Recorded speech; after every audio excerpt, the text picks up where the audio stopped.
રામદેવરા જતા પદયાત્રિકોની સેવામાં બનાસકાંઠાના સરહદી વિસ્તારોમાં વિવિધ સેવા કેમ્પો ધમધમી રહ્યા છે।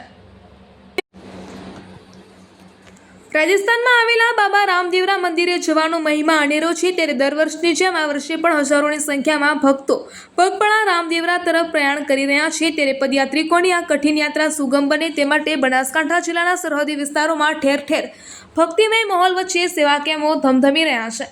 બનાસકાંઠા અને રાજસ્થાનના સરહદે આવેલા લવારા ગામે નડેશ્વરી યુવક મંડળ દ્વારા સેવા કેમ્પ શરૂ કરવામાં આવ્યો છે। ત્યારે આ સેવા કેમ્પ ભક્તો માટે 24 કલાક ખુલ્લો રહે છે। આ કેમ્પમાં આવતા યાત્રિકો માટે તાજો ચા નાસ્તો, પૌષ્ટિક દેશી જમવાનું, નાહવા ધોવાની ઉત્તમ સગવડ તેમજ રાત્રિ રોકાણ માટેની સુવિધાઓ પૂરી પાડવામાં આવી રહી છે।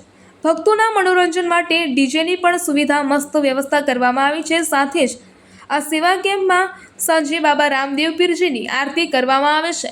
ધાનેરાના વેપારીઓ પણ આ સેવામાં પરંપરામાં પાછળ નથી। ધાનેરાના વેપારીઓ દ્વારા છેલ્લા 11 વર્ષથી રામદેવરા જતા શ્રદ્ધાળુઓ માટે ભવ્ય સેવા કેમ્પનું આયોજન કરવામાં આવે છે। 1 મહિના સુધી ચાલનારા આ સેવા કેમ્પમાં પદયાત્રીઓનો થાક ઉતારવા માટે જમવા અને રહેવાની સાથે સાથે મનોરંજન અને ભક્તિ સંગીતની આ કઠિન યાત્રાએ નીકળેલા રામદેવરાના ભક્તો માટે બનાસકાંઠાના આ સેવા કેમ્પો આશીર્વાદરૂપ સાબિત થઈ રહ્યા છે। ત્યારે માનવ સેવા એ જ પ્રભુ સેવાના મંત્રને સાર્થક કરતા આ સેવા કેમ્પો આગામી આખો મહિનો પદયાત્રિકો માટે સેવા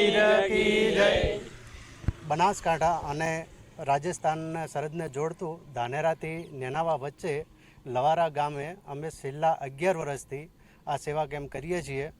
તે કેમ્પની અંદર જમવાનું, નાવા ધોવા, ચા પાણીની બધી સગવડ રાખીએ છીએ। દવાની પણ સગવડ મળી રહે છે અને નાવા ધોવા માટે પણ સારી એવી વ્યવસ્થા કરેલી છે અને જમવાનું પણ સારું એવું અમે જાતે પીરસી અને જમાડીએ છીએ।